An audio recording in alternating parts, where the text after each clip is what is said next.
রাস্তার বরাদ্দ আসছে, সেখান থেকে আপনি 10 লক্ষ টাকা বরাদ্দ আসছে, 9,90,000 টাকার কাজ করে 10,000 টাকা আপনি রেখে দিয়েছেন। চিন্তা করলেন তো অনেক টাকার কাজ হয়েছে, 10,000 রাইখে, এটা তেমন আর কি, 10 লাখের মধ্যে 10,000 তো টাকা, এটা দেখাই যায় না। এই চিন্তা করে আপনি 10,000 টাকা রেখে দিলেন জনগণের রাস্তা থেকে। চলেন আমি আর আপনি এখন মক্কায় যাব, কাবাঘর খুলে দেওয়া হবে, ভিতরে ঢুকবো, ঢুকে তাহাজ্জুদের সময় সেজদায় পড়ে আপনি আল্লাহরে কইবেন যে আল্লাহ, আমি যখন বড় লেখা ছিলাম মাওলাই করিম, আমি তখন বুঝতে পারি নাই, আয় আল্লাহ আমি ভুল করে ফেলেছি, 10,000 টাকা জনগণের আমি আত্মসাৎ করেছিলাম, আল্লাহ গো আমারে মাফ করে দাও, আল্লাহ আমার ভুল হয়ে গেছে, আমি জীবনে কোনোদিন এই ভুল আর করব না। এই কথা বলতে বলতে কাঁপতে কাঁপতে চোখ দিয়ে সমানে টলমল করে পানি পড়তেছি। একটা পর্যায়ে চোখ দিয়ে আর পানি আসে না, রক্তের ফোঁটা টলমল করে কাবাঘরের ভিতরে পড়তেছে তাহাজ্জুদের সময় সেজদা অবস্থায়। এক পর্যায়ে কাবাঘরের ভিতরেই এই সেজদা অবস্থায় রক্ত ঝরা অবস্থায় আপনি কাবাঘরের ভিতরে মারা গেলেন। মারা যাওয়ার পরে কাবার ইমাম আপনাকে গোসল দিল, দাফন কাফনের ব্যবস্থা করলো, কাবার ইমাম আপনার জানাজার নামাজ পড়াইলো, এরপরে নবীজির পাশে আপনাকে দাফন করা হলো। কথার গুরুত্ব বোঝার চেষ্টা করেন, কথার ওজন বোঝার চেষ্টা করেন, কথাকে মূল্যায়ন করার চেষ্টা করুন। 10,000 টাকা জনগণের আপনি চুরি করেছেন, কাবাঘরের ভিতরে তাহাজ্জুদে পড়ে সেজদায় পড়ে আল্লাহর কাছে মাপ চাইছেন, ক্ষমা চাইছেন, চোখের পানি ফেলছেন, রক্ত ঝরেছে, সেজদা অবস্থায় কাবাঘরের ভিতরে মারা গিয়েছেন। কাবার ইমাম গোসল দিয়েছে, জানাজার নামাজ পড়াইছে, 100 কোটি মানুষ কাবার আপনার জানাজার নামাজে অংশগ্রহণ করেছেন। এরপরে নবীজির পাশে আপনাকে কবর দেওয়া হয়েছে। আল্লাহর কসম, আল্লাহর কসম, আল্লাহর কসম, জীবনের সমস্ত অপরাধ চাইলে আল্লাহ তাআলা আপনার মাফ করে দিতে পারে, কিন্তু ওই যে জনগণের 10,000 টাকা চুরি করছেন সেটা আল্লাহ তাআলা মাফ করবে।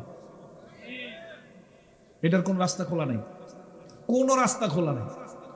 আপনি হয়তো মনে করছেন শেষ জামানায় গ্রামে আইসা বাবার পক্ষ থেকে 20% জায়গা দিয়া একটা মসজিদ বানাইবেন, হাজী রুস্তুম আলী সাহেব জামে মসজিদ।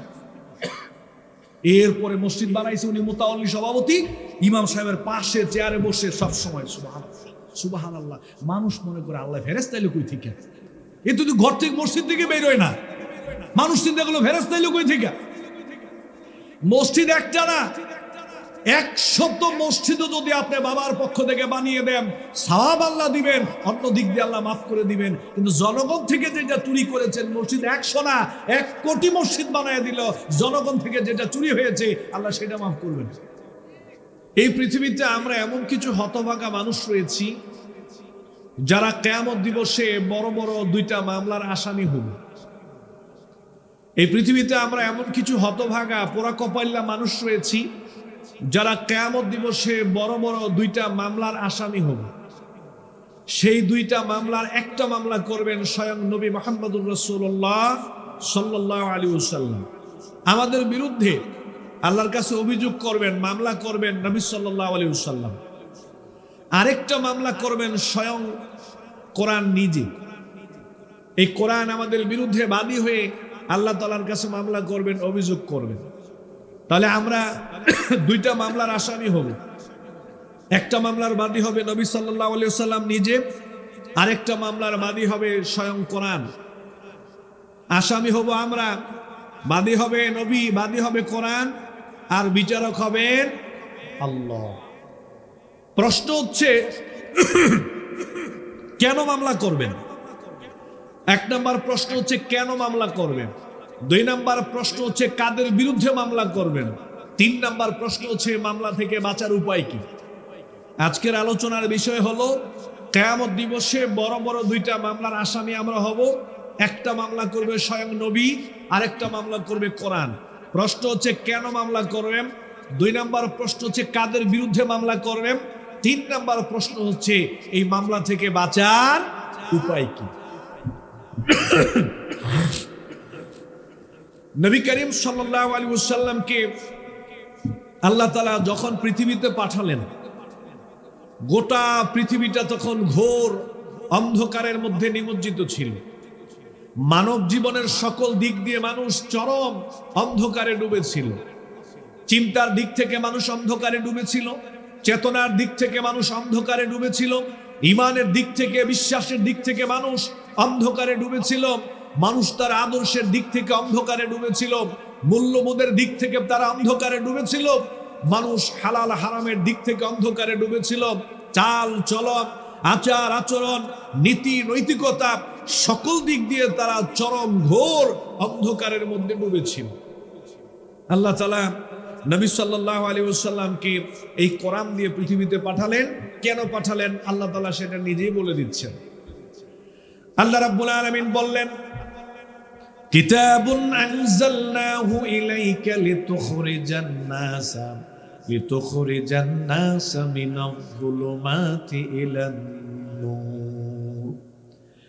হে নবী, আমি আপনাকে কোরআন সহ পৃথিবীতে পাঠালাম। এই কোরআন দিয়ে পৃথিবীতে পাঠানোর কারণ হলো গোটা দুনিয়ার মানুষগুলো চরম অন্ধকারের মধ্যে ডুবে আছে, ঘোর অন্ধকারের মধ্যে মানুষগুলো ডুবে আছে। আপনি যাতে ওই মানুষগুলোকে অন্ধকার থেকে বের করে আলোর পথে নিয়ে যেতে পারেন, এজন্য আমি আপনাকে কোরআন সহকারে পৃথিবীতে পাঠিয়েছি। সুবহানাল্লাহ। মানুষগুলো অন্ধকারে ডুবে আছে, আপনি এদেরকে কোরআন দিয়ে অন্ধকার থেকে বের করে আপনি এদেরকে আলোর পথে নিয়ে যাবেন, এই জন্য কোরআন সহকারে আপনাকে পৃথিবীতে পাঠিয়েছি। পৃথিবীর ইতিহাসে ওই অন্ধকারে ডুবে থাকা মানুষগুলোর মধ্যে সবচেয়ে বেশি অন্ধকারে ডুবেছিল নারী সমাজ। ওই সময়ে নারীদের কোনো মূল্যায়ন ছিল না, নারীদের কোনো আত্মসম্মান ছিল না, নারীদের কোনো আত্মমর্যাদা নিয়ে চলার কোনো সুযোগ ওই সময়ে নারীদের ছিল না। আজকের যুগে আপনারা যদি টেলিভিশন খুলে দেখেন, নারীবাদী কিছু সংগঠন বাংলাদেশে রয়েছে, ওরা নারী স্বাধীনতার পক্ষে কথা বলে, নারীদের স্বাধীনতার জন্য ওরা আন্দোলন করে। ওরা বুঝাতে চায় নারীদেরকে আল্লাহ তাআলা ইসলাম সম্মান দেয় নাই, সম অধিকার দেয় নাই। আলেম ওলামারা তারা নারীদের বিরুদ্ধে কথা বলে। এইভাবে ইসলামকে নারীদের এন্ট্রিতে দাঁড় করিয়ে দেওয়ার জন্য তারা টেলিভিশনে, টকশোতে, পত্র পত্রিকায় তারা কথা বলেন। তাদের বক্তব্য হলো ইসলাম নারীদেরকে সমান অধিকার দেয় না, ইসলাম নারীদেরকে সম্মান দেয় নাই। আজকের তথাকথিত মানব রচিত আইন কানুন তারা নারী জাতিকে সম্মান দেয়, এই কথা তারা বলে। দেখুন, ওই সময়টাতে নারীদের কোন ধরনের কোন আত্মমর্যাদা নিয়ে নারীরা চলতে পারত না। নারীরা বাজারে পণ্যের ন্যায় বিক্রি হতো। নারীরা ওই সময়ে তারা পুরুষের ভোগের বস্তু ছিল। তাদের ব্যক্তিগত কোনো স্বাধীনতা ছিল না, পারিবারিক কোনো স্বাধীনতা ছিল না। একজন স্বামী তার স্ত্রীকে টাকার বিনিময়ে অন্য কোনো পরপুরুষের কাছে তুলে দিত, ওই জায়গায় স্ত্রী হিসেবে নারীর কোনো কিছু বলার ছিল না। তারা পুরুষের ভোগের বস্তু হিসেবে ব্যবহৃত হতো। আল্লাহর ইসলাম এসে নবী সাল্লাল্লাহু আলাইহি ওয়াসাল্লামকে আল্লাহ তাআলা কোরআন দিয়ে নারীদেরকে কিভাবে জিরো থেকে হিরো বানিয়ে দিলেন, কিভাবে নারীদেরকে ইজ্জত সম্মান দিলেন শুনেন। এমনও সিচুয়েশন হয়েছিল, কোন মা যদি কন্যা সন্তান জন্ম দিতেন, কোন পরিবারে যদি কন্যা সন্তান জন্ম নিত, সমাজ তাকে অবহেলার চোখে দেখত, সমাজ তাকে অবজ্ঞার চোখে দেখত, সমাজ তাদেরকে অপমান করত, লাঞ্ছনা করত, তুচ্ছ তাচ্ছিল্য জ্ঞান করত। সামাজিক অবস্থাটা এমন ছিল, কোন মা যদি কন্যা সন্তান জন্ম দিতেন, তাহলে সমাজের মানুষ জানার আগেই এমনও ঘটনা ঘটেছে, বাবা মা মাটি খুঁড়ে জীবিত কন্যা সন্তানকে মাটিতে পুঁতে রেখে দিত, যাতে মানুষ জানতে না পারে আমার কন্যা সন্তান হয়েছে। নারীদেরকে ওই সময় এতটা অবজ্ঞা করা হতো। আল্লাহর ইসলাম এসে কে বলল শোনেন, নবীজি বললেন, মান আলা জারাতাইনি হাত্তা তাবলুগা জা ইয়াউমাল কিয়ামাহ। আমার উম্মতরা শুনে রাখো, তোমাদের যদি কারো দুইটা কন্যা সন্তান হয়, আর ওই দুইটা কন্যা সন্তানকে যদি সুন্দর করে লালন পালন করো, পুত্র সন্তানকে যদি কন্যাদের উপরে প্রাধান্য না দাও, পুত্র এবং কন্যা সন্তানকে যদি সমানভাবে লালন পালন করে তুমি যদি তোমার কন্যা সন্তানকে দিনদার হিসেবে তৈরি করতে পারো, আমি নবী জানিয়ে দিলাম ওই দুইটা কন্যা সন্তানের বাবা মা এবং আমি নবী জান্নাতে এইভাবে পাশাপাশি অবস্থান করব। লালন পালন করো, ওরে অবজ্ঞা করবা না, ওরে তুচ্ছ জ্ঞান করবা না। সে ঘরের রহমত, সে ঘরের বরকত, ওরে কদর করো, ওরে দিনদার সতী সাধ্বী নারী হিসেবে তৈরি করো। আমি নবী তোমাকে গ্যারান্টি দিয়ে দিলাম, জান্নাতে আমার পাশাপাশি তোমরা অবস্থান করবা। সুবহানাল্লাহ। নবীজি সাহাবে কেরামকে নিয়ে বসে আছেন। একজন সাহাবী জিজ্ঞেস করলো, ইয়া রাসূলুল্লাহ, কারো যদি দুইটা কন্যা সন্তান হয় তার মর্যাদা সম্পর্কে বলুন। নবীজি বললেন, আমার সাহাবী শোনো, কারো যদি দুইটা কন্যা সন্তান হয় আর ওই বাবা মা যদি দুইটা কন্যা সন্তানকে সুন্দর করে লালন পালন করেন, যদি দুইটা কন্যা সন্তানকে দিনদার সন্তান হিসেবে তৈরি করতে পারে, তাহলে ওই দুইটা কন্যা সন্তানের বদলতে ওই বাবা মার জন্য রয়েছে দুইটা জান্নাত। সুবহানাল্লাহ। দুইটা কন্যার বদলতে আল্লাহ তাআলা ওই বাবা মাকে দুইটা জান্নাত দিয়ে দিবেন। সাহাবী জিজ্ঞেস করলো, ইয়া রাসূলুল্লাহ, যদি তিনটা কন্যা সন্তান হয় তাহলে কি তিনটা জান্নাত দেয়া হবে নাকি? নবীজি বললেন, যদি তিনটা কন্যা সন্তান হয় আর বাবা মা যদি কন্যা সন্তানকে মূল্যায়ন করে, সুন্দর করে, কদর করে, লালন পালন করে দিনদার বানায়, তাহলে ওই তিনটা কন্যা সন্তানের বদলতে আল্লাহ ওই বাবা মাকে তিনটা জান্নাত দিয়ে দিবে। কন্যা সন্তানকে আল্লাহর ইসলাম সম্মান দিলেন, মর্যাদা দিলেন নারীদেরকে। যেই সাহাবী হাদিস বর্ণনা করেছেন, ওই সাহাবী বললেন, আমার মনে হয়েছে নবীজি যেইভাবে কথা বলতেছেন, আমার মনে হয়েছে আমি যদি নবীজিকে জিজ্ঞেস করতাম, ইয়া রাসূলুল্লাহ, কন্যা সন্তান যদি একটা হয় তাহলে কি একটা জান্নাত দেওয়া হবে? আমার মনে হয়েছে নবীজিকে এই কথা বললে হয়তো নবীজি বলতেন, কন্যা যদি একটা হয় তো জান্নাত একটাই দেওয়া হবে। সুবহানাল্লাহ। কিন্তু কন্যাকে কদর করো, কন্যাকে মূল্যায়ন করো, অবজ্ঞা করবা না। কন্যার উপরে পুত্র সন্তানকে প্রাধান্য না দিয়ে ইনসাফ প্রতিষ্ঠা করো, দিনদার বানাও, দিনদার হিসেবে, সতী সাধ্বী নারী হিসেবে তাকে প্রস্তুত করো। আল্লাহ জান্নাতে তোমাদেরকে সম্মান দিবেন, মর্যাদা দিবেন। সুবহানাল্লাহ।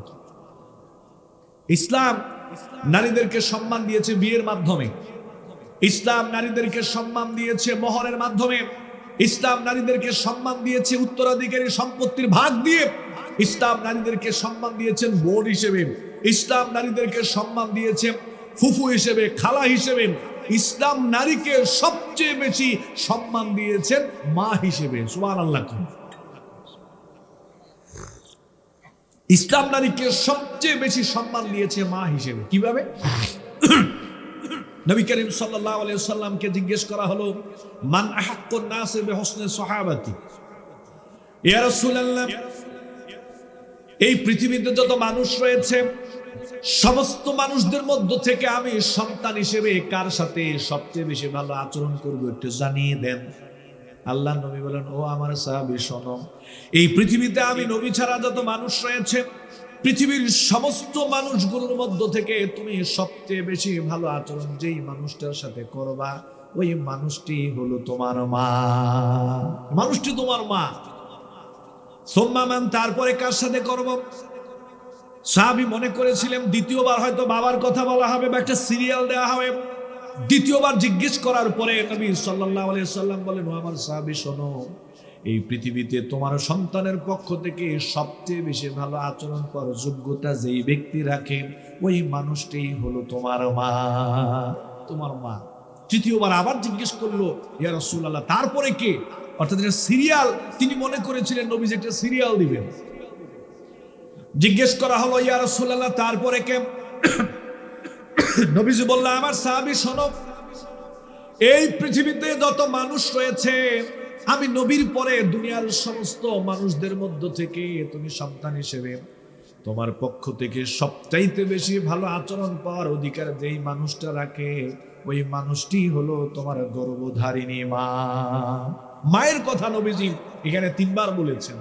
হাদিস বিশারদগণ, মুহাদ্দিসিনে কেরামগণ গবেষণা করতে গিয়ে বলেন, আমি 2টা কারণ উল্লেখ করছি। এই জায়গায় নারীদের কথা, মায়ের কথা নবীজি 3 বার কেন বললেন? 2টা গবেষণার ফসল আলেমদের পক্ষ থেকে আমি আপনাদেরকে বলতেছি। মায়ের কথা এখানে 3 বার বলার কারণ হলো, যেহেতু ওই যুগে নারীদের কোনো সম্মান ছিল না, আত্মমর্যাদা ছিল না, নবীজি নারীদেরকে সম্মান দেওয়ার জন্য এখানে নারীদের কথা 3 বার বলেছেন। আরেকটা কারণ হলো, এই পৃথিবীতে মাকে যদি জিজ্ঞেস করা হয়, মা তুমি 70 বছর হায়াত পাইলাম, 60 বছর তুমি হায়াত পাইলা, 70 বছরের জীবনে সবচেয়ে বেশি কষ্টের দিনগুলোর কথা আমাদেরকে একটু বলো।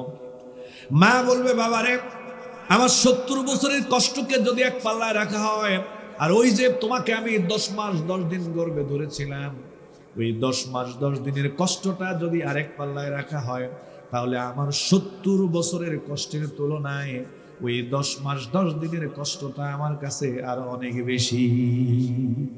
সন্তান মাকে গর্ভে ধারণ করেছে 10 মাস 10 দিন। সন্তান যদি আবার বলে, মা এই পৃথিবীতে তোমার সবচেয়ে কষ্টের দিনগুলোর কথা আরেকবার বলো, মা বলবে, বাবারে 60 বছর জীবনে আমার 60 বছরের কষ্টকে যদি তুমি এক পাল্লায় রেখে দাও, আর ওই যে আমি তোমাকে যখন কষ্ট করে প্রসব করেছিলাম, তুমি দুনিয়াতে আসার সময় প্রসবের যেই যন্ত্রণা আমার হয়েছিল, আমার 60 বছরের কষ্টের তুলনায় ওই কষ্টটা আমার কাছে আরো অনেক বেশি, সেটা আমার কাছে আরো অনেক বেশি। আমার একটা কষ্টের কথা বলো। মা বলবে, বাবারে 60-70 বছর জীবনের সব কষ্টকে যদি এক পাল্লায় রাখা হয়, আর ওই যে তোমাকে 2 বছর পর্যন্ত আমি কষ্ট করে দুধ পান করেছিলাম, ওই কষ্টের দিনগুলোর কথা সারা জীবন মনে থাকবে। আমার জীবনে ওই কষ্টের চেয়ে জীবনে আর কোনোদিন এত কষ্ট হয় নাই। মা 3টা কষ্ট অতিরিক্ত করে। পৃথিবীর ইতিহাসে এরকম কষ্টদায়ক জীবন, কষ্টদায়ক সময় মহিলারা আর পার করে নাই। একটা হচ্ছে 10 মাস 10 দিন সন্তানকে গর্ভে ধারণ করে, মা কষ্ট করে সন্তানকে প্রসব করে, এরপরে মা সন্তানকে 2 বছর পর্যন্ত দুধ পান করায়। নবীজি বললেন, এই 3টা কাজ মা অতিরিক্ত সন্তানের প্রতি দায়িত্ব পালন করার কারণে এখানে মায়ের কথা নবীজি 3 বার বলেছেন। সুবহানাল্লাহ। যেখানে নারীরা ছিল জিরো, সেখানে ইসলাম নারীদেরকে হিরো বানিয়ে দিয়েছেন। আলহামদুলিল্লাহ। আপনারা কি কেউ রাগ করতেছেন নাকি? মাঝে মাঝে একটু কথা বলে বুঝবো যে আপনারা আছেন। এমনি করে নবী করিম সাল্লাল্লাহু আলাইহি ওয়াসাল্লাম কোরআন দিয়ে, ইসলাম দিয়ে দুনিয়া থেকে অন্ধকার দূর করে গোটা দুনিয়াটাকে নবীজি আলোকিত করেছিলেন। ঠিক না ভাই? আলোকিত করেছিলেন কিনা? আলোকিত করেছিলেন। কি দিয়া? যেরকম কি দিয়া? কোরআন দিয়ে আলোকিত করেছিলেন। তার মানে বোঝা যায় মানব জীবনের অন্ধকার দূর করার জন্য আল্লাহ তাআলার পক্ষ থেকে কি দেওয়া হয়েছে? কোরআন দেওয়া হয়েছে। এই কোরআন দিয়ে মানুষ তাদের জীবনকে আলোকিত করবে, অন্ধকার দূর করবে, মানুষ জান্নাতের দিকে চলবে। এজন্য আল্লাহ তাআলা কোরআন কারীম দিয়েছেন। খেয়াল করেন, আজকে বাংলাদেশে একেবারে সংসদ ভবন থেকে শুরু করে গণভবন, বঙ্গভবন, মন্ত্রণালয়গুলো, স্কুল, কলেজ, বিশ্ববিদ্যালয়, আমার বাড়ি, গাড়ি, দোকানপাট, প্রত্যেকটা বাড়িতে, সব জায়গায় আমাদের ঘরে ঘরে এই কোরআন আছে না নাই? জোরে কন্ত ভাই, কোরআন আছে না নাই? কিন্তু কোরআন থাকার পর আমাদের দেশে পাপাচার, গুনাহের কাজ, অশান্তি আছে না নাই? জোরে করে আছে না নাই? কেন? আমাদের কাছে কোরআন থাকতে অশান্তি থাকবে কেন? বিশৃঙ্খলা থাকবে কেন? পাপাচার থাকবে কেন? অপরাধ থাকবে কেন? আমাদের কাছে আল্লাহ কোরআন দিয়েছেন এগুলো দূর করার জন্য। তো কোরআনও আছে, অন্ধকারও আছে, কোরআনও আছে, সমাজ অশান্তির মধ্যে ডুবে আছে। কি কারণে? 2টা উপমা দিব, আমার দিকে তাকিয়ে থাকে। আমার আলোচনার একটা দিক হচ্ছে, যেটা আমি চেষ্টা করি মানুষকে বোঝানোর জন্য, আমি বেশি বেশি উপমা দিই। উপমা দিলে মানুষের আলোচনাটা বুঝতে বেশি সুবিধা হয়। এজন্য আমার আলোচনা আমি চেষ্টা করি প্র্যাকটিক্যাল ভাবে উদাহরণ দিয়ে বোঝানোর জন্য। একটা ভদ্রলোক ডাক্তারের কাছে গেছে, পৃথিবীর সবচেয়ে বড় ডাক্তার। ডাক্তারের কাছে গিয়ে বললো যে, ডাক্তার সাহেব আমি অসুস্থ, ট্রিটমেন্ট করি। তো ডাক্তার সাহেব প্রেসক্রিপশন লিখে দিয়েছে, বললো যে এটা দেখে আপনি নিয়মিত ওষুধ খাবেন, আল্লাহ তাআলা আপনাকে সুস্থ করে দিন।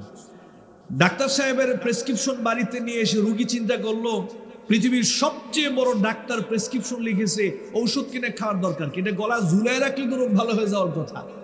পৃথিবীর সবচেয়ে বড় ডাক্তার বলে কথা। এই চিন্তা করে গলার মধ্যে প্রেসক্রিপশন ঝুলায় রাখছে রোগ ভালো হওয়ার আশায়। আমি জিজ্ঞেস করতে চাই, কিয়ামত পর্যন্ত প্রেসক্রিপশন যদি গলায় ঝুলায় রাখে, রোগ ভালো হওয়ার কোনো সম্ভাবনা আছে? এই প্রেসক্রিপশন ভিজাইয়া ভিজাইয়া ও যদি পানি খায়, তাও কি রোগ ভালো হওয়ার সম্ভাবনা আছে? এই প্রেসক্রিপশন যদি সে সকাল বিকাল 3 বার করে খতম করে, তাও কি রোগ ভালো হওয়ার সম্ভাবনা আছে? এই প্রেসক্রিপশন যদি তাবিজের ভিতরে ঝুলায় রাখেন, তাও কি রোগ ভালো হওয়ার সম্ভাবনা আছে? তাহলে রোগ ভালো হওয়ার সম্ভাবনা কখন? এই প্রেসক্রিপশন দেখে নিয়মিত রোগী যদি ঔষধ খায়, তাহলে রোগ ভালো হওয়ার সম্ভাবনা আছে না নাই? এখন আমরা কি করলাম? আল্লাহকে বললাম যে, আল্লাহ আমরা তো অসুস্থ, জমিনে অশান্তিতে ডুবে আছি, আপনি আমাদের ট্রিটমেন্ট করেন, চিকিৎসা করেন।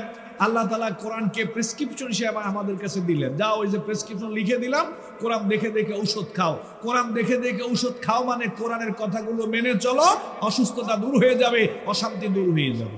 আমরাও কি করলাম?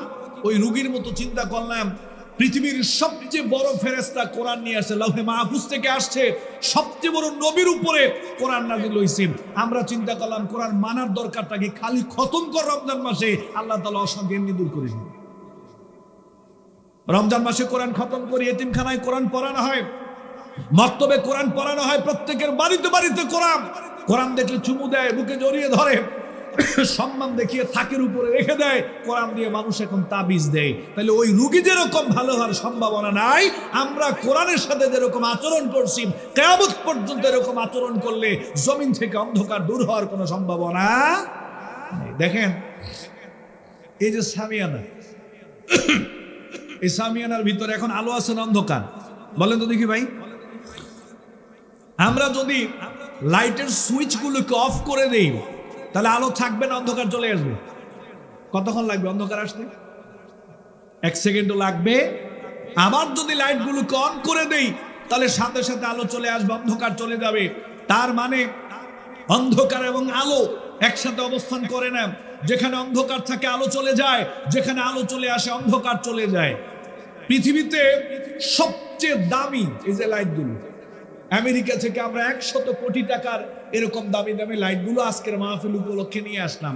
পুরো সামিয়ানার ভিতরে আমরা এই লাইটগুলোকে সেটিং করে দিলাম, সুন্দর করে সেটিং করলাম, কিন্তু সুইচ অন করি নাই। লাইটগুলোকে আমাদেরকে আলো দেবে, অন্ধকার দূর করবে? কেন করবে না? লাইটের দাম কি কম নাকি? 100 কোটি টাকার মূল্যের লাইট আমরা সামিয়ানার ভিতরে সেটিং করে দিলাম, তারপরও লাইট আমাদেরকে আলো দেবে না। যতক্ষণ পর্যন্ত আমরা লাইটকে না জ্বালাবো ততক্ষণ লাইট আমাদেরকে আলো দেবে। এই কোরআন হচ্ছে দামি লাইট, এটা জ্বালাইতে হবে। সেটিং করে রেখে দিলে হবে না। মসজিদে সেটিং করে রেখে দিলাম, মাদ্রাসায় সেটিং করে রেখে দিলাম, সিলেবাসে সেটিং করে রেখে দিলাম, সংসদ ভবনে রেখে দিলাম, গণভবনে রেখে দিলাম, বঙ্গভবনে রেখে দিলাম, মাহফিলের মঞ্চে রেখে দিলাম, বাড়িতে বাড়িতে কোরআনকে সেটিং করে রেখে দিলাম। কিয়ামত পর্যন্ত সেটিং করে রেখে দিল, আলো দিবে, জ্বালাইতে হবে। না জ্বালাইলে আপনি কোরআন থেকে আলো কি করে পাইবেন? জ্বালাইতে হবে। এখন আমরা শুধু কোরআনের প্রশংসা করি, সুবহানাল্লাহ। এই ধরবা না, এটা বুঝবা না তুমি। পৃথিবীর সবচেয়ে দামি কিতাব লাউহে মাহফুজ থেকে আসছে, এটা ধরতে চায় না, এটা ছুঁইতে চায় না, এটা নাকি আমরা বুঝবো না। ঘরের এক কোনায় এটাকে ফেলে রেখে দিয়েছি, ডে বাই ডে এটার উপরে ময়লা পড়তেছে। মাস 1-1.5 বার গিয়া আমরা ময়লাগুলো মুছে রেখে চলে আসি। অন্ধকার দূর হবে? আপনাদের বড় লেখার এক চাচা ছেলের আমেরিকা পাঠাইছে। ধরেন ছেলে আমেরিকা যাওয়ার পরে মা ছেলেকে ফোন দিল, বললো, বাবারে তোমার বাবা তো চোখে কম দেখে, মাগরিবে নামাজে যেতে পারে না, এশায় নামাজে যেতে পারে না, তারপরে বাজারে যেতে পারে না, চা খাইতে চোখে কম দেখে। ছেলে চিন্তা করলো পৃথিবীর সবচেয়ে দামি একটা টর্চ লাইট কিনি। পৃথিবীর সবচেয়ে দামি একটা টর্চ লাইট কিনে বাবার জন্য পাঠাইছে। ফোন দিয়ে বললো যে, বাবা শুনলাম তুমি নাকি বাজারে যেতে কষ্ট হয়, মসজিদে যেতে পারো না, পৃথিবীর সবচেয়ে দামি একটা টর্চ লাইট তোমার জন্য কিনে পাঠাইলাম, তুমি এটা জ্বালায়া জ্বালায়া বাজারে যাইবা আর আমার জন্য তুমি দোয়া করো। বাবা টর্চ লাইটটা প্রথমে পাইছে, পায়া চুমু দিছে, চুমু দিয়ে বুকে জড়ায়া ধরছে। এরপর এইভাবে বগলে নিচে নিয়ে সোজা বাড়িতে ঢুকে কাঠের আলমারির ভিতরে তালা মেরে রেখে দিছে। গ্রামে খবর হয়ে গেছে যে আব্দুর রহমান সাহেবের ছেলে আমেরিকা থেকে সবচেয়ে দামি একটা টর্চ লাইট পাঠাইছে। লোকজন আগ্রহী দেখতে আসছে। এসে বলে, আব্দুর রহমান সাহেব শুনলাম ছেলে নাকি তোমাকে একটা দামি টর্চ লাইট পাঠাইছে, আচ্ছা একটু দাও না দেখি। কয়, না না, খবরদার, এটা তোমরা বুঝবা না, এটা অনেক দামি টর্চ লাইট, ছেলে আমেরিকা থেকে পাঠাইছে। কাউরে দেখতে দেয় না, কাউরে ছুঁইতে দেয় না, কাউরে ধরতেও দেয় না, খালি লাইটের প্রশংসা করে, অনেক দামি লাইট, অনেক দামি লাইট, অনেক দামি লাইট। মাগরিবের পরে বাজারে যাচ্ছে, হাতে বগলে নিচে টর্চ লাইট। বাজারের দোকানদাররা বলল, কি চাচা শুনলাম ছেলে নাকি অনেক দামি টর্চ লাইট পাঠাইছে, দাও না একটু দেখি। কয়, না না, এটা অনেক দামি লাইট, এটা দেখানো যাবে না, ধরা যাবে না, ছোঁয়া যাবে না, এটা তোমরা বুঝবা না। কাউরে ধরতেও দেয় না, দেখতেও দেয় না, ছুঁইতেও দেয় না, খালি লাইটের প্রশংসা করে। বাজারে যাওয়ার সময় বগলের নিচে লাইট, আসার সময় বগলের নিচে লাইট। খালি লাইটের প্রশংসা, অনেক দামি লাইট, অনেক দামি লাইট। মাগার লাইট জ্বালায় না, কি করে না? আছেন আপনারা? লাইট কি করে না? জ্বালায় না। একদিন এশার নামাজ পড়ে বাড়িতে যাচ্ছে, বগলের নিচে টর্চ লাইট, কুয়াশার রাত্রি, রাস্তার পাশে ছিল টয়লেটের গর্ত, উনি আর দেখে নাই, টয়লেটের গর্তে পড়ে গেছে। এখন লোকজন খোঁজাখুঁজি করতেছে, ওনাকে পায় না, ফজর হয়ে গেছে, পায় না। ইমাম সাহেব ফজরের নামাজ পড়ে যখন বাড়িতে যাবেন, আওয়াজ আসতেছে, আমাকে বাঁচাও, আমাকে বাঁচাও। ইমাম সাহেব চিন্তা করলে এটা তো আমাদের আব্দুর রহমান সাহেবের কণ্ঠ। কাছে গিয়ে দেখে যে হ্যাঁ, এটা তো আমাদের আব্দুর রহমান চাচা। লোকজন ধরে ওনারে উঠেছে, উঠে বাড়িতে নিয়ে গেছে, নিয়ে গোসল টোসল দিয়া কাপড় চোপড় পরায় খাওয়ার দাওয়ার খাওয়াইয়া জিজ্ঞেস করলো, আপনি টয়লেটের গর্তে কেমনে পড়লেন? ওই গতকাল রাত্রে অনেক কুয়াশা ছিল, চোখে তো দেখি নাই, রাস্তার পাশে টয়লেটের গর্ত ছিল, আমি তো আর খেয়াল করি নাই, কুয়াশার কারণে, না দেখার কারণে আমি টয়লেটের গর্তে পড়ে গেছি। তো লোকজন বললো, সাথে কি টর্চ লাইট ছিল না? কয় অনেক দামি লাইট, অনেক দামি লাইট। তো লোকজন বললো, আরে দামি লাইট তো বুঝলাম, ছেলে তো তোমাকে এই জন্য দামি লাইট দেয় নাই যে তুমি খালি লাইটের প্রশংসা করবা, তোমাকে লাইট এই জন্যই দামিটা দেওয়া হয়েছে, এটা তুমি জ্বালাইয়া জ্বালাইয়া অন্ধকার দূর করে রাস্তা আলোকিত করে তুমি পথ চলবা, এই জন্য ছেলে তোমাকে দামি লাইট দিছে, হুদাই শুধু প্রশংসা করার জন্য দামি লাইট দেয় নাই। আজকে তোমার কাছে লাইট থাকার পরও তোমার অবস্থান কোথায়? টয়লেটের গর্তে। যদি লাইটটা জ্বালাইতা, টয়লেটের গর্তে পড়ার কথা ছিল। পৃথিবীর সবচেয়ে দামি কিতাব, সবচেয়ে দামি লাইট হচ্ছে কোরআন। আজকে আমাদের কাছে কোরআন আছে, কোরআন পড়ি না, ধরি না, মানি না, এর বিধানগুলোকে প্রতিষ্ঠার জন্য চেষ্টা করি না, খালি কোরআনের প্রশংসা করি। সবচেয়ে দামি কিতাব, সবচেয়ে দামি কিতাব, এর চেয়ে দামি কিতাব পৃথিবীতে আর একটাও নাই। কোরআনের প্রশংসা করতে করতে লাইট না জ্বালানোর কারণে আমাদের অবস্থান এখন টয়লেটের মধ্যেই আছে। আল্লাহ কি কোরআন পাঠাইছে খালি প্রশংসার জন্য নাকি? কিতাবুন আনজালনাহু ইলাইকা লিতুখরিজান নাস। নবীজি, আপনার কাছে কোরআন দিলাম কেন? এই কোরআন দিয়ে জমিন থেকে অন্ধকার দূর করে মানুষগুলোকে আলোর রাস্তা দেখাইবেন, জান্নাতের দিকে নিয়ে যাইবেন, জমিন থেকে সমস্ত অশান্তি দূর করে জমিনে আলো প্রতিষ্ঠিত করে দিবেন, শান্তি প্রতিষ্ঠিত করবেন। এই জন্য কোরআন পাঠাইছে। সুবহানাল্লাহ। আচ্ছা, বেয়াদবি নিয়েন না, আমি আপনাদের জবান দিয়ে কথা বের করতে আমার কষ্ট হচ্ছে, একটু আওয়াজ দিবেন কষ্ট করে। এই কোরআনটা, এটা কি পূর্ণাঙ্গ কিতাব না অপূর্ণাঙ্গ কিতাব? একটু বুঝে থাকলে বলেন তো ভাই, পূর্ণাঙ্গ কিতাব না অপূর্ণাঙ্গ কিতাব? পূর্ণাঙ্গ কিতাব। পূর্ণাঙ্গ বলতে আমরা কি বুঝি? যেখানে কোনো কিছুর ঘাটতি, যেখানে কোনো কিছুর অভাব, যেখানে সবকিছুই পাওয়া যায়, আছে, তাকেই কি বলে? পূর্ণাঙ্গ বলে। সবকিছু কোরআনে আছে। কিয়ামত পর্যন্ত মানব জাতি চলার জন্য যা যা দরকার আল্লাহ রাব্বুল আলামিনের সব কিছুর নীতিমালা বিবরণ আল্লাহ কোরআনে দিয়ে দিয়েছেন। সুবহানাল্লাহ। ব্যাপারটা এরকম না যে আগামী 20 বছর পরে আধুনিক যুগ আসতেছে, ডিজিটালের পরের যুগ আসতেছে, এই যুগে কোরআন চলবে না, বিষয়টা এরকম নয়। বরং 1450 বছর পূর্বে আল্লাহ কোরআন দিয়ে বলে দিয়েছেন, কিয়ামতের আগ পর্যন্ত মানব জীবন যত আধুনিক অত্যাধুনিক হোক না কেন, কিয়ামত পর্যন্ত তোমাদের জীবন চলার জন্য যা যা দরকার আমি আল্লাহ তাআলা সবকিছু কোরআনে দিয়ে দিয়েছি। সুবহানাল্লাহ। সবকিছু তোমরা কোরআনে পাইবা, ডানে বামে কোথাও যাওয়ার দরকার নাই।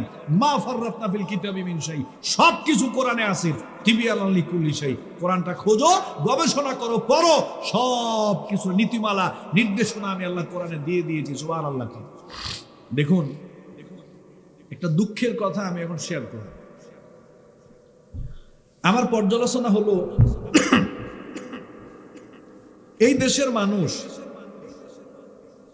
যত রাজনৈতিক দল আছে, যত গায়রে রাজনৈতিক দল আছে, সবাইকে যদি আমরা জিজ্ঞেস করি যে ভাই, কোরআন পূর্ণাঙ্গ কিতাব না অপূর্ণাঙ্গ কিতাব, সবাই এক কথাই বলবে যে হুজুর কি বলেন, কোরআন হচ্ছে একটা পূর্ণাঙ্গ কিতাব। যে লোকটা আওয়ামী লীগ করে, যে লোকটা বিএনপি করে, যে লোকটা জামাত ইসলাম করে, যে লোকটা জাতীয় পার্টি করে, যে লোকটা কোনো দল করে না, যারাই বলছে লা ইলাহা ইল্লাল্লাহ, সবাইকে জিজ্ঞাসা করেন, সবাই বলবে যে হ্যাঁ, কোরআন হচ্ছে একটা পূর্ণাঙ্গ কিতাব। কিন্তু আমাদের গবেষণা হচ্ছে, এই বাংলাদেশের মানুষ কোরআনকে পূর্ণাঙ্গ কিতাব হিসেবে স্বীকার করে কিন্তু মানতে চায় না। আমি আবার বলতেছি, আজকের আলোচনার এই পয়েন্টটাই হচ্ছে আমার মূল। এই দেশের মানুষ কোরআনকে পূর্ণাঙ্গ স্বীকার করে কিন্তু মানতে চায় না। কি করতে চায় না ভাই? বলেন তো সবাই, কি করতে চায় না? মানতে চায় না, কিন্তু স্বীকার করে যে হ্যাঁ কোরআন পূর্ণাঙ্গ কিতাব। কিভাবে মানতে চায় না? কিভাবে দেখেন, আমার একজন চাচা আতাউর রহমান নাম, খুব ভালো মানুষ, মসজিদের কেশিয়ারের দায়িত্ব ওনার, 5 ওয়াক্ত নামাজ পড়ে সুন্নতি দাঁড়িয়ে রেখেছে, মাঝে মাঝে তাহাজ্জুদের নামাজও পড়ে, সৎভাবে চলার চেষ্টা করে। একদিন আমাদের বাজারে বসে আছি, দুজন চা খাচ্ছি, সকাল 10টা বাজে। চাচাকে আমি বললাম যে চাচা, আপনি তো আমাদের মসজিদের কেশিয়ার। বলছে হ্যাঁ।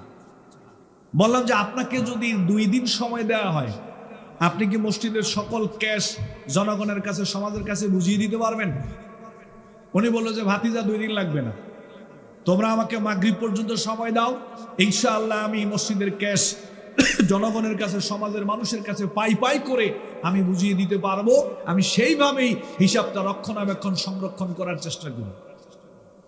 আমি আমার চাচাকে জিজ্ঞেস করলাম, চাচা আপনি মসজিদের ক্যাশের টাকা এদিক সেদিক করেন না কেন?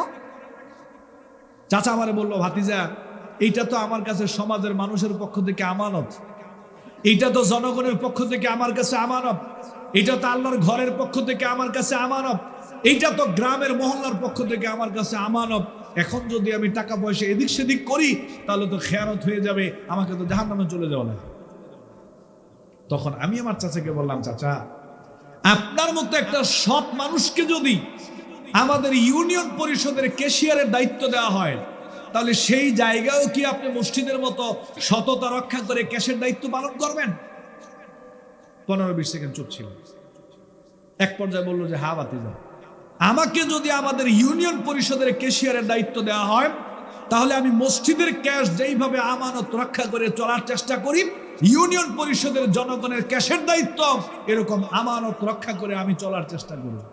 তখন আমি আমার চাচাকে বললাম, চাচা পরিতাপের ব্যাপার হলো এই বাংলাদেশের মানুষ মনে করে মসজিদের ক্যাশে আমানত রক্ষা করা এইটা ইসলাম, আর ইউনিয়ন পরিষদে ওইখানে এত আমানত রক্ষা করার দরকার নাই, এটা আমাদের দলীয় ব্যাপার, এটা আমাদের ব্যাপার, এটা আমরা কয়েকজনে মিল্লা জিল্লা যেভাবে খুশি সেভাবে করব, এইখানে ইসলামের দরকার নাই। ইসলাম দরকার হলো মসজিদেরটা, ইসলাম হচ্ছে শুধু মসজিদেরটা দরকার। ইউনিয়ন পরিষদের ক্যাশে যে আমানত দরকার এই দেশের মানুষ জানলেও স্বীকার করে না, মানতে চায় না। উপজেলা, পৌরসভা, মন্ত্রণালয়, ওই জায়গাগুলোতে আমানতদারিতা দরকার, এটাও যে ইসলাম, এই দেশের মানুষ জানলেও এটা মানতে চায়, এটা মানতে চায় না। ভাই আমার দিকে তাকান, আমি কথার গভীরে ঢুকতেছি এখন। মুসলিম শরীফে আসছে,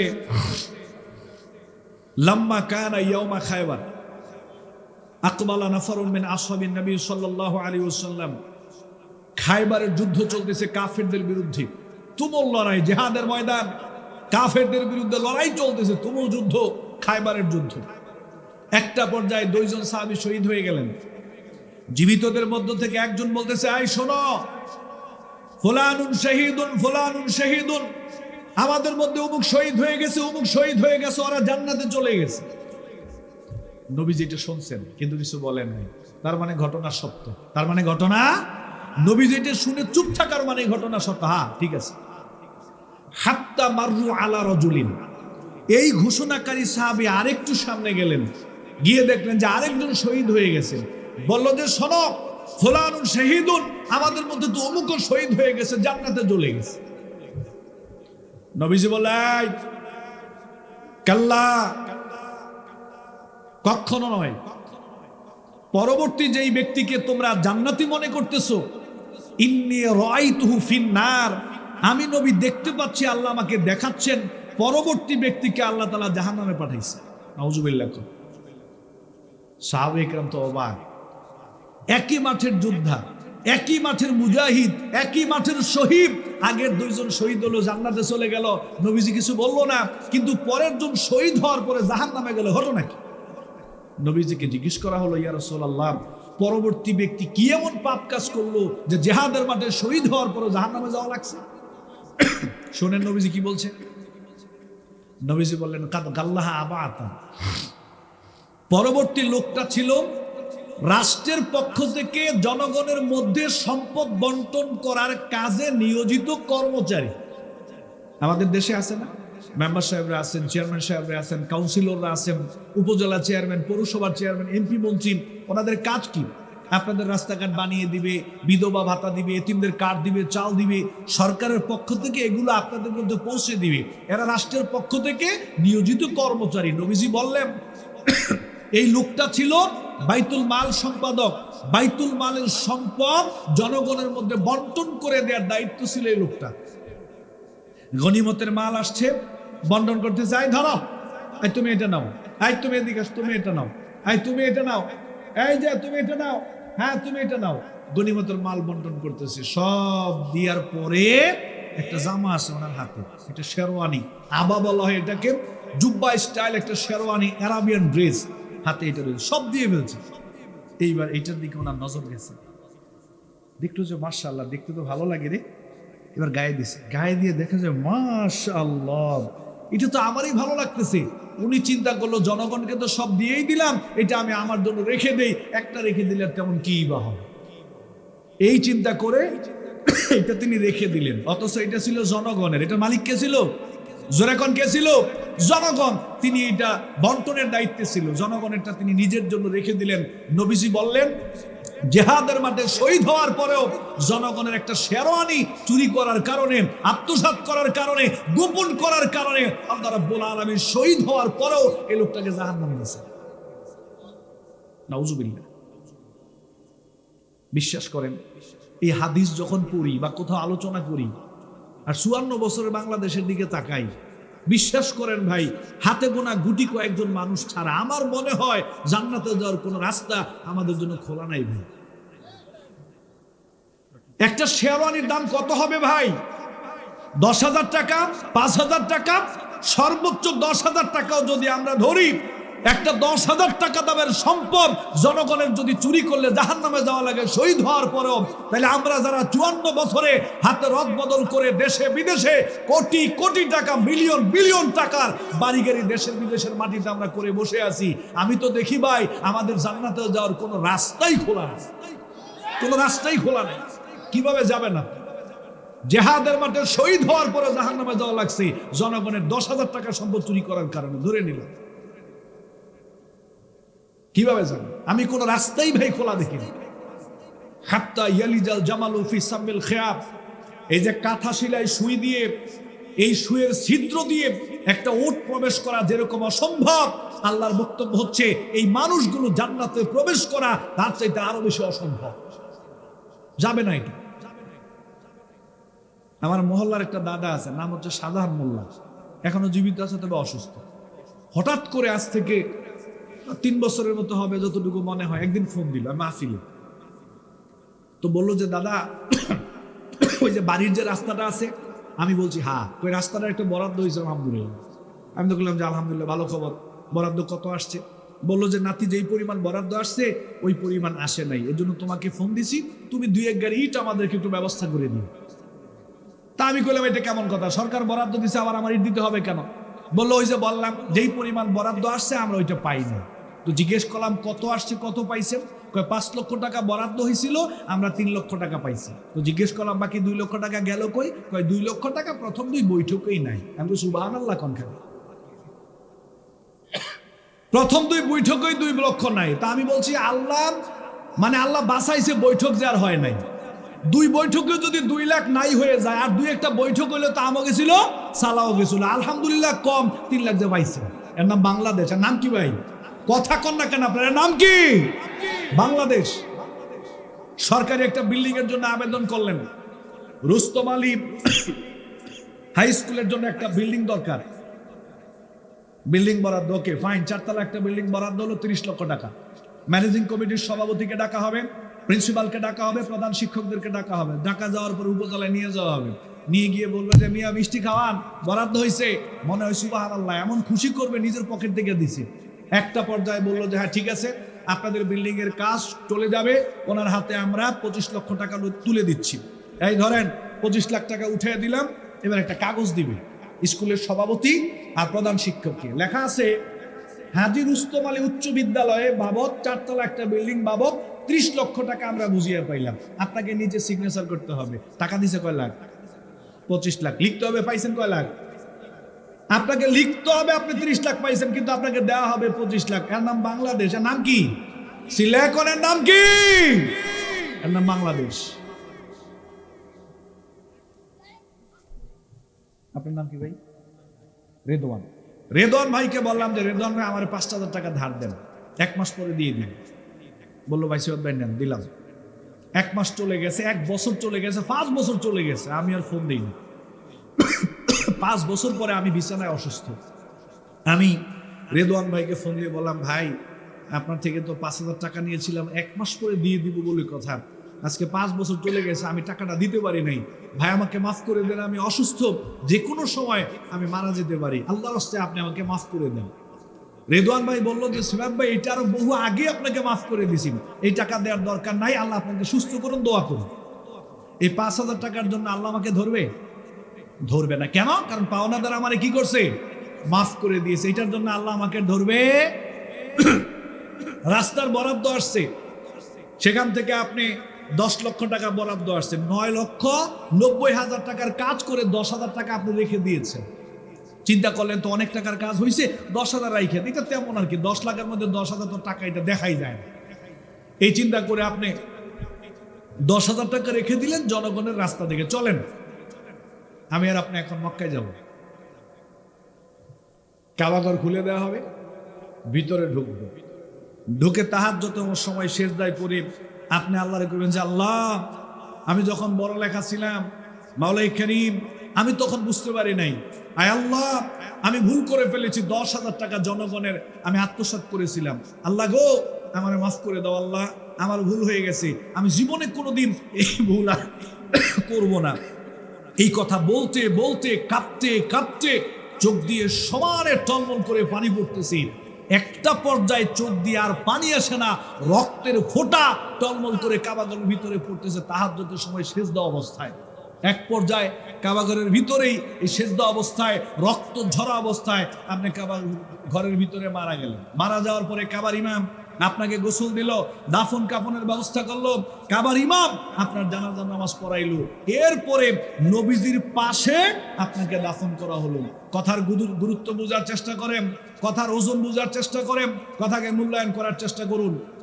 10,000 টাকা জনগণের আপনি চুরি করেছেন, কাবাঘরের ভিতরে তাহাজ্জুদে পড়ে সেজদায় পড়ে আল্লাহর কাছে মাপ চাইছেন, ক্ষমা চাইছেন, চোখের পানি ফেলছেন, রক্ত ঝরেছে, সেজদা অবস্থায় কাবাঘরের ভিতরে মারা গিয়েছেন, কাবার ইমাম গোসল দিয়েছে, জানাজার নামাজ পড়াইছে, 100 কোটি মানুষ কাবার আপনার জানাজার নামাজে অংশগ্রহণ করেছেন, এরপরে নবীজির পাশে আপনাকে কবর দেওয়া হয়েছে। আল্লাহর কসম, আল্লাহর কসম, আল্লাহর কসম, জীবনের সমস্ত অপরাধ চাইলে আল্লাহ তাআলা আপনার মাফ করে দিতে পারে, কিন্তু ওই যে জনগণের 10,000 টাকা চুরি করছেন সেটা আল্লাহ তাআলা মাফ করবে। এটার কোন রাস্তা খোলা নেই, কোন রাস্তা খোলা নেই। আপনি হয়তো মনে করছেন শেষ জামানায় গ্রামে আইসা বাবার পক্ষ থেকে 20% জায়গা দিয়া একটা মসজিদ বানাইবেন, হাজী রুস্তুম আলী সাহেব জামে মসজিদ। এরপরে মসজিদ বানাইছে উনি মুতাওয়াল্লি সভাপতি, ইমাম সাহেবের পাশে চেয়ারে বসে সব সময় সুবহানাল্লাহ সুবহানাল্লাহ। মানুষ মনে করে আল্লাহ ফেরেশতা এলো কই থেকে, এ তো ঘর থেকে মসজিদ থেকে বের হয় না, মানুষ চিন্তা করলো ফেরেশতা এলো কই থেকে। মসজিদ একটা না, 100 মসজিদও যদি আপনি বাবার পক্ষ থেকে বানিয়ে দেন, সওয়াব আল্লাহ দিবেন, অন্য দিক দিয়ে আল্লাহ মাফ করে দিবেন। কিন্তু জনগণ থেকে যেটা চুরি করেছেন, মসজিদ 100 না 1 কোটি মসজিদ বানিয়ে দিল, জনগণ থেকে যেটা চুরি হয়েছে আল্লাহ সেটা মাফ করবেন। কোন রাস্তাই খোলা নাই, এই মানুষগুলোর জান্নাতে প্রবেশ করার কোন রাস্তা খোলা নাই। 2টা রাস্তা খোলা আছে, একটা দুনিয়াতে একটা আখেরাতে। দুনিয়াতে কোনটা? দুনিয়াতে হলো আপনি সাংবাদিক সম্মেলন করলেন। প্রিয় দেশবাসী, আমি যখন দায়িত্বশীল ছিলাম, আমি দেশের এই পরিমাণ টাকা চুরি করেছি, আত্মসাৎ করেছি, আমি এই পরিমাণ টাকা রাষ্ট্রের কোষাগারে ফিরিয়ে দিলাম, দয়া করে আপনারা আমাকে মাফ করে দিন, আমি ভুল করে ফেলছি। জনগণ আপনাকে মাফ করে দিবে, আপনি আল্লাহর কাছে মাফ চাইবেন, তাইলে আপনি মাফ পাইবেন। কিন্তু আপনি ফিরিয়ে দিবেন না, আর আমগো হুজুরকে বাড়িতে নিয়ে দোয়া করাইয়া জান্নাতে ফাড়াইয়া দিবেন। হুজুর আমি সিফাত হাসান না, বাংলাদেশের সমস্ত হুজুররা মিলেও যদি আপনার জন্য দোয়া করে, দোয়ার সওয়াব হবে ঠিক, কিন্তু জনগণ থেকে যেটা চুরি হয়েছে সেটা আল্লাহ তাআলা মাফ করবে, ওইটা আল্লাহ তাআলা মাফ করবে না। হাসরের মাঠে মাফ হবে কিভাবে? আল্লাহ বলবে বিচার শুরু করো। আমি সিফাত হাসান আপনাদের নেতা ছিলাম, দায়িত্বশীল ছিলাম, ফেরেশতাদেরকে বলবে, দেখো নেতা সাহেবের কি অবস্থা, আমার ফাইল খোলা হবে। ফাইল খোলার পরে কবে যে আল্লাহ, হে যদি পারতো তাহলে তো পুরো বাংলাদেশটা খেয়ে নেয়।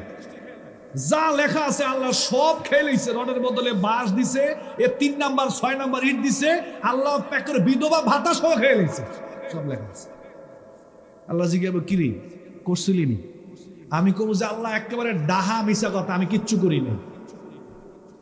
এটা আল্লাহর গায়রতে লাগবে। আল্লাহর সামনে দাঁড়িয়েও যখন সে মিথ্যা কথা বলবে, আল্লাহর গায়রতে লাগবে। তখনই আল ইয়াউমা নাখতিমু আলা আফওয়াহিহিম ওয়া তুকাল্লিমুনা আইদিহিম ওয়া তাশহাদু আরজুলুহুম বিমা কানু ইয়াকসিবুন। মুখ বন্ধ হয়ে যাবে, মিথ্যা কথা বলতেছে তো। হাত সাক্ষ্য দিবে কিভাবে চুরি করেছিলাম, পা সাক্ষ্য দিবে কিভাবে চুরি করেছিলাম, জমিন সাক্ষ্য দিবে, আমার অঙ্গ প্রত্যঙ্গ সাক্ষ্য দিবে, ভিডিও আকারে আমাকে দেখানো হবে কিভাবে আমি চুরি করে জনগণ থেকে টাকা আত্মসাৎ করেছিলাম। এখন অস্বীকার করার কোনো সুযোগ নেই। এখন আল্লাহ বিচার করবে। নেতা সাহেব বলবে, তোমার জীবনে নামাজ রোজা হজ যাকাত যা করেছো সব জনগণকে দিয়ে দাও। নামাজ রোজা করছি বের করদু, যদ্দূর করছি হেদ্দুরই সব জনগণকে দিয়ে দেওয়া হবে। দিয়ে দেওয়ার পরে আমার আমল শেষ, হাজার হাজার জনগণ সিরিয়াল ধরে এখনো দাঁড়ায় থাকবে। জনগণ বলে যে আল্লাহ আমগোটার কি খবর, এ তো সামনে কিছু মানুষ শেষ, তা আমরা কই যাবো? এখন আল্লাহ বলবে অর্থ কোনো আমল নাই, সব শেষ। তখন আল্লাহ ইনসাফ করবে। কি ইনসাফ হবে? আল্লাহ বলবে, তাইলে কাজ করে, যেহেতু তো করে রডের বদলে বাঁশ দিয়ে কষ্ট দিছিল, 3 নাম্বার 6 নাম্বার ইট দিয়ে কষ্ট দিছিল, বিধবা ভাতা খেয়ে লাইছে, এতিমদের টাকা খেয়ে লাইছে, গুরুস্থানের টাকা আল্লাহর ওলি খেয়ে লাইছে। এখন কি করবি? তোরা জীবনে যা পাপ কাজ করছ সব নেতা সাহেবের কান্দে দে, সব গুনাহ জনগণের নেতা সাহেবরা দেওয়ার পরে ফেরেশতারা ধরবে, ফাতুরিয়া সুম্মা তুরিয়া ফিন্নার, ফেরেশতারা নেতা সাহেবকে ধরে এইভাবে ঢিল মেরে জাহান্নামে নিক্ষেপ করে দিবে। মুসলিম শরীফের হাদিসের অনুবাদ করে শোনাইলাম। আতাদরুনা মাল মুফলিস? মুসলিম শরীফের হাদিসের অনুবাদ করে শোনাইলাম। বাঁচার কোনো রাস্তা নাই, জান্নাতে যাওয়ার কোনো রাস্তা খোলা নাই। একেবারে দুনিয়ার সমস্ত হুজুর মিলেও যদি আপনারা আমার জন্য দোয়া করে, জান্নাতের রাস্তা বন্ধ। যারা জনগণের সম্পদকে আত্মসাৎ করেছে ওদের জন্য। ইন্না রিজালান ইয়াতাখাওয়াদুনা ফি মালিল্লাহিম বিগাইরি হাক্কিন ফালাহুমুন নারু ইয়াউমাল কিয়ামা। নবীজি বলছে জনগণের হক খাওয়া মানেই হচ্ছে জাহান্নামকে ওয়াজিব করে না। আর আমরা যেটা খাই, সুবহানাল্লাহ, মনে হয় নিজের মনে করে খাইতেছি। এমপি সাহেবের গাড়ি, এমপি সাহেবের শালার ঘরের, সুমন্দির ঘরের, ভাতিজার ঘরের ফুফাতো ভাই মনে করে আমগো গাড়ি। আমি যে কি কইছি কইতে পারতাছি না, এটা বলে আমগো গাড়ি।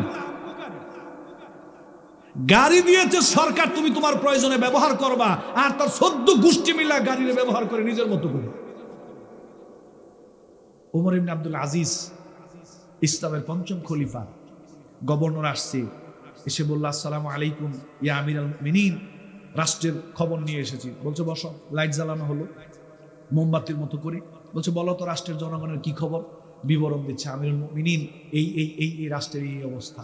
রাষ্ট্রের কথাবার্তা যখন শেষ হলো, এইবার বললো যে আমিরুল মুমিনিন, আমি ব্যক্তিগত একটা প্রশ্ন আপনাকে করতে চাই। বলছে আচ্ছা বলো। বলছে রাখো, আসতেছি।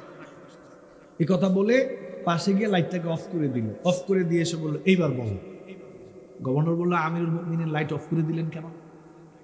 বললো যে এতক্ষণ তোমার সাথে আমার যে কথাবার্তা হয়েছে এটা তো রাষ্ট্রের জনগণ সম্পর্কিত কথা, আর এতক্ষণ যে লাইটটা জ্বলছিল ওইটা রাষ্ট্রের টাকায় জ্বলছিল।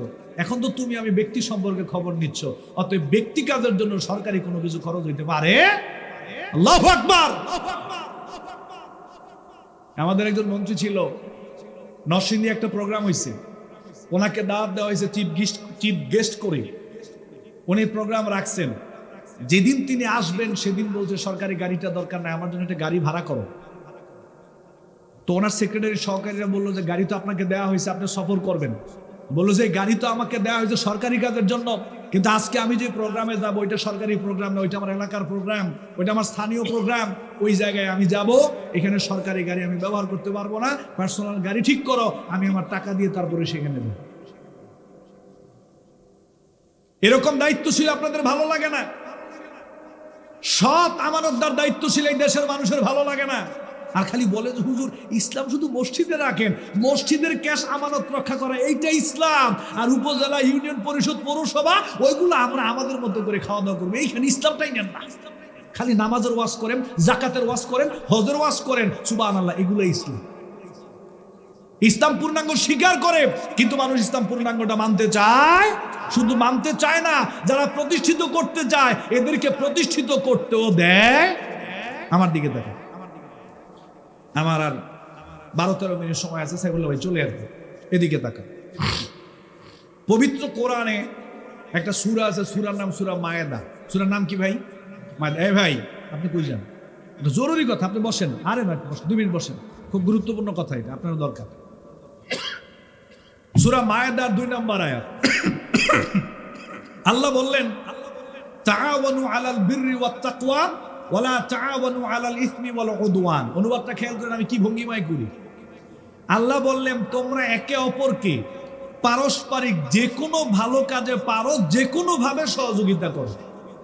তোমরা একে অপরকে ভালো কাজে যে কোনো ভাবে পারো, একে অপরকে তোমরা সহযোগিতা করো। খবরদার কোনো পাপ কাজে, অন্যায় কাজে, ক্ষতিকর কোনো কাজে তোমরা একে অপরকে কোনোভাবে সহযোগিতা করবা। নির্দেশটা কার? জোরে কোন কার? আমি আপনাদের সমাজের দায়িত্বশীল, আপনারা জানেন। আমি যদি আপনাদের সমাজের দায়িত্বশীল হই, নামাজি বেড়ে যাবে, চুরি হবে না, দুর্নীতি হবে না, সন্ত্রাসী হবে না, চাঁদাবাজি হবে না, কিশোর গ্যাং হবে না, জমি দখল হবে না, টাকা খেয়ে বিচার করব না। এরপরে আপনার ওয়ারিশ সার্টিফিকেট নিতে গেলে আমাকে 10-20 হাজার টাকা দিতে হবে না, জমি দখল করব না, জুলুম করব না। আপনারা জানেন যে আমি যদি দায়িত্বশীল হই, সমাজের আমার দ্বারা ভালো হবে, কিন্তু ক্ষতি হবে না।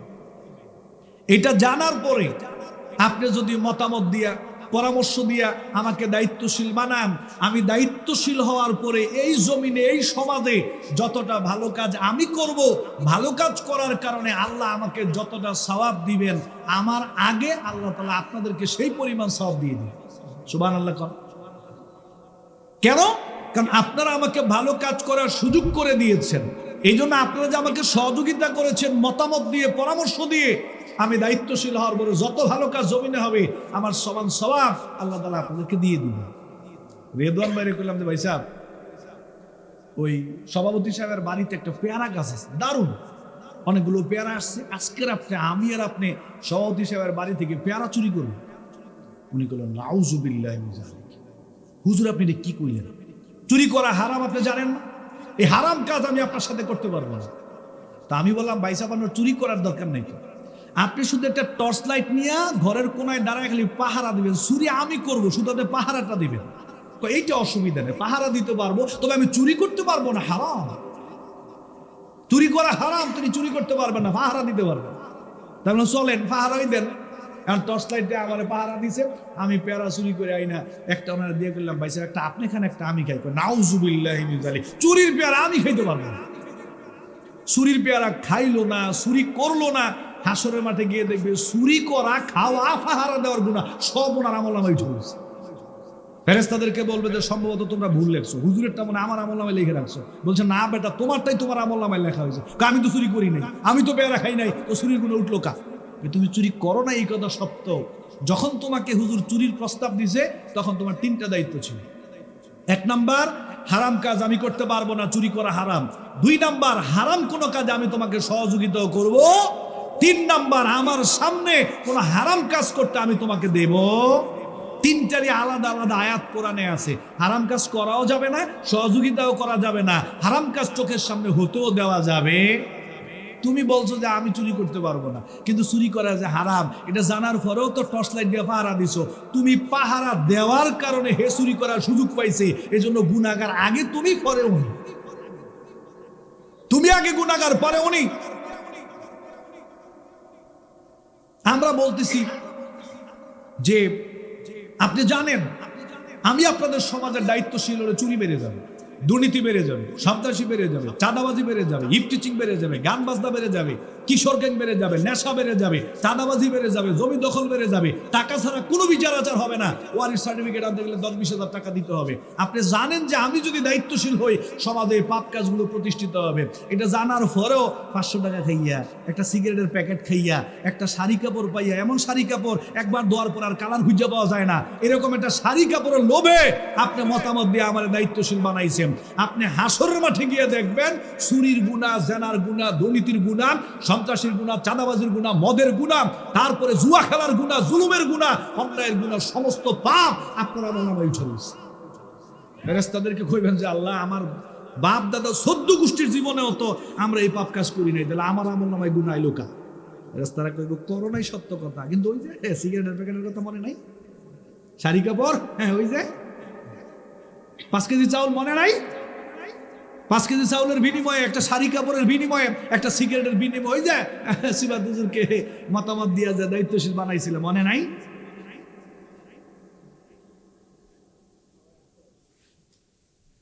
আপনি জানেন আমি দায়িত্বশীল হলে সমাজে পাপ বেড়ে যাবে। বিবেকবান মানুষ আপনারা আঘাত দেওয়ার জন্য বলতেছি না, আঘাত দেওয়ার জন্য কথাগুলো বলছি না ভাই। আপনি জানেন আমি দায়িত্বশীল হলে সমাজে পাপ বেড়ে যাবে। আপনি আমাকে মতামত দিয়ে দায়িত্বশীল বানায়া আপনি মক্কায় চলে গেছেন। মক্কায় গিয়ে আপনি অবস্থান করতেছেন, তাহাজ্জুদ, জিকির, আজকার, সুবহানাল্লাহ, কত ভালো কাজ, আপনার দ্বারা পাপ কাজ হয় না। হাসরের মাঠে গিয়ে দেখবেন এই যে আমার যে মতামত দিয়ে দায়িত্বশীল বানাই হয়ে গেছেন, হাসরের মাঠে গিয়ে দেখবেন আমার সব গুনাহ আগে আপনার আমলনামায়। আপনি বলবেন যে আল্লাহ, আমি তো সারা জীবন মক্কায় কাটাইছি, আমি তো সারা জীবন মক্কায় কাটিয়েছি, তো আমার আমলনামায় গুনাহ আইলো কেমনে? ওই যে মনে নাই 2026 সালে বাসায় গিয়ে একটা টুপ কইরা একটা হুজুরকে মতামত দিয়ে দায়িত্বশীল বানাইছিল, মনে আছে নি? আল্লাহ মনে আছে। হুজুর যা ভাব কাজ করছে সমান ভাব তোমার আগে দেওয়া হয়েছে, কারণ তুমি মতামত দিয়ে ওনার দায়িত্বশীল বানাইছো। চুরি আপনি করেন নাই, দুর্নীতি আপনি করেন নাই, সন্ত্রাসী আপনি করেন নাই, আপনি গান বাজনা করেন নাই, কিশোরকে আপনি পালেন নাই, অস্ত্রবাজি আপনি করেন নাই, জমি দখল আপনি করেন নাই, জুলুম আপনি করেন নাই, কিন্তু এমন লোককে আপনি সমর্থন করেছেন, এমন লোককে মতামত দিয়েছেন, এমন লোককে আপনি পরামর্শ দিয়ে দায়িত্বশীল বানাইছেন। আপনি জানেন ও যদি দায়িত্বশীল হয় সমাজের ক্ষতি হবে, এরপরে 500 টাকার বিনিময়ে আপনি কাজ করছেন। আমার জীবনের সমস্ত পাপ আপনার আমলনামায় দেওয়া হবে যতদিন আমি দায়িত্বশীল থেকে পাপ কাজ করি। নবীজি বলছে এতে কারো কোনো গুনাহের কোনো কমতি হবে না। ভাই সাহেব, প্রত্যেক মাসে মাসে তোমাকে 10 কেজি করে চাউল দেওয়া হবে, তুমি গেলে আমার মতামত দিয়া আমার দায়িত্বশীলটা বানায় দাও।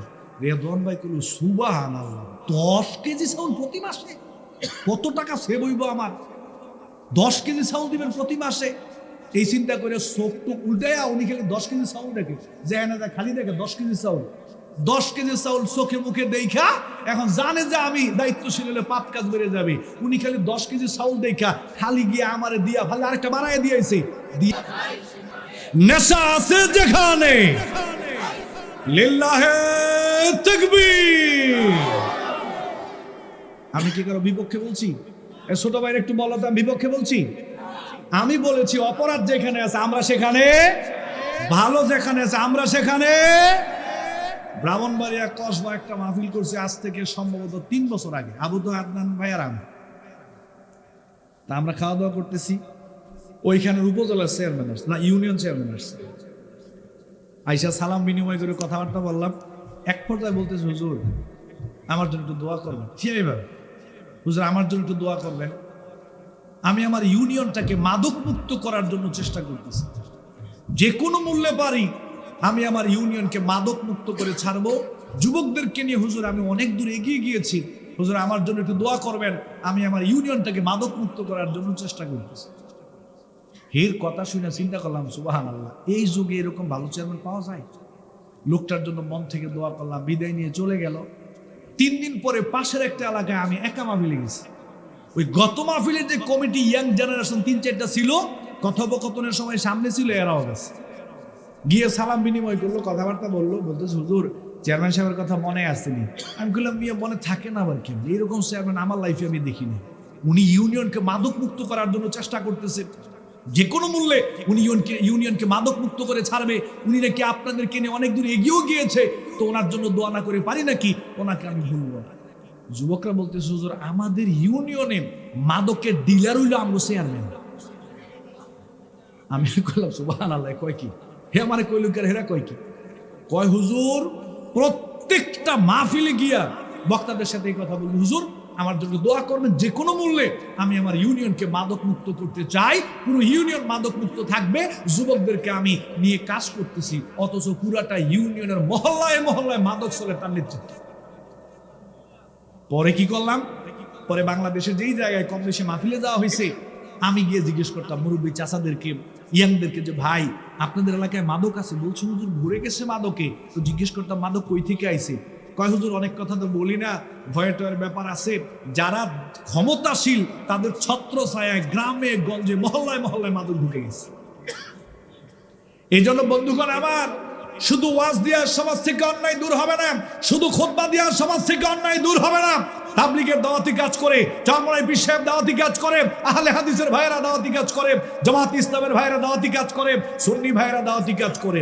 শুধু দাওয়াতি কাজ দিয়া, খুতবা দিয়া, ওয়াজ দিয়া সমাজ থেকে মোটা দাগে বড় বড় পাপ কাজ দূর হবে না। যদি বড় বড় পাপ কাজ সমাজ থেকে দূর করতে চান, তাহলে ওয়াজ মাহফিল, খুতবা, তালিমের পাশাপাশি সমাজের দায়িত্বশীলদের জায়গায় ভালো মানুষ দেখে দেখে বসান, সমাজ থেকে অন্যায় এমনি দূর হবে। আর নেতৃত্বের জায়গায় বসায় রাখবেন ওই চুরি করবে, দুর্নীতি করবে, সন্ত্রাসী করবে, চাঁদাবাজি করবে, গান বাজনা করবে, নেশা করবে, জমি দখল করবে, এরকম মানুষ দেখা দায়িত্বশীলদের জায়গায় বসায় রাখবেন। ওয়াজ কিয়ামত পর্যন্ত হবে, সমাজ থেকে অন্যায় দূর হবে। আমি কি কথা বুঝাইতে পারলাম? আমি আপনাদের প্রতি অনুরোধ করে বলছি, আমাদের সাইফুল্লাহ ভাই আসতেছে, এটা আপনাদের প্রতি আমার পক্ষ থেকে অনুরোধ, যদি আপনারা এই বিষয়গুলো বুঝে থাকেন, আল কোরআন আল্লাহর পক্ষ থেকে পূর্ণাঙ্গ একটা কিতাব, ইসলাম এটা পূর্ণাঙ্গ একটা জীবন ব্যবস্থা। আমরা যদি জীবনের সব জায়গায় কোরআনকে মেনে চলার জন্য চেষ্টা করি, পূর্ণাঙ্গ কোরআনের প্রতি ঈমান রাখি, আমার ব্যক্তি জীবন যদি কোরআন দিয়ে সাজাই, পারিবারিক জীবন যদি কোরআন দিয়ে সাজাই, সামাজিক জীবন যদি কোরআন দিয়ে সাজাই, রাষ্ট্রীয় জীবন যদি কোরআন হাদিসের আলোকে আমরা সজ্জায়ন করি, তাহলে নবীজি আমাদের জন্য সুপারিশ করবেন, কোরআন আমাদেরকে সুপারিশ করে জান্নাতে নিয়ে যাবেন। আর যদি কোরআনকে বাদ দেই, বিরোধিতা করি, সমাজ জীবনে কোরআন প্রতিষ্ঠার চেষ্টা না করি, রাষ্ট্রীয় জীবনে কোরআন প্রতিষ্ঠার চেষ্টা না করি, আমার ব্যক্তি জীবন, পারিবারিক জীবনে কোরআনের বিধানগুলোকে যদি প্রতিষ্ঠার চেষ্টা আমি আর আপনি না করি, তাহলে এই কোরআন আপনার আমার বিরুদ্ধে, নবীজি আপনার আমার বিরুদ্ধে কিয়ামত দিবসে আল্লাহ তাআলার কাছে অভিযোগ করবে, মামলা দায়ের করবে। ওই মামলা থেকে যদি বাঁচতে চাই, তাহলে আপনাকে আমাকে এই দুনিয়ার জীবনে কোরআনময় জীবন, নবীজির সুন্নাহময় জীবন গঠন করতে হবে। আল্লাহ তাআলা আমাদের সবাইকে সেই তৌফিক দান করুন, আল্লাহুম্মা আমিন। আমি শুকরিয়া জানাচ্ছি যুবক ভাইদের, ধন্যবাদ জানাচ্ছি যুবক ভাইদেরকে। আমার কথায় যদি কেউ কোনো কষ্ট পেয়ে থাকেন, ক্ষমার সুন্দর দৃষ্টিতে আপনারা দেখবেন। আমি প্রত্যাশায় আপনাদের কাছে দোয়া চেয়ে আমি আমার বক্তব্য শেষ করছি। আমাদের প্রধান আলোচক আব্দুল হাই মোসাইফুল ভাই চলে আসছে। সুবহানাকাল্লাহুম্মা ওয়া বিহামদিকা আশহাদু আল্লা ইলাহা ইল্লা আনতা আস্তাগফিরুকা ওয়া আতুবু ইলাইক। আসসালামু আলাইকুম ওয়া রাহমাতুল্লাহি ওয়া বারাকাতুহু।